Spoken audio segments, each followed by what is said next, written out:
Bueno, el primer día del máster ha sido una experiencia muy positiva.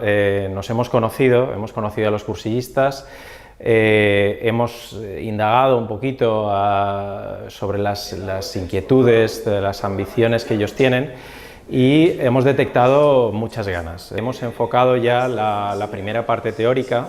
Hemos hablado de la implantología, la importancia de la implantología en la odontología hoy en día. Hemos hecho una cirugía en directo donde han visto la carga inmediata y luego hemos pasado con el doctor Almarche a hacer una teoría de conceptos básicos en implantología para terminar con la ayuda y colaboración de CEIS, con la magnificación de las lupas.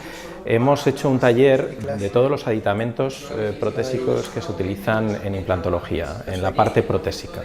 Bueno, estamos seguros que esto va a ser el inicio de un año fantástico.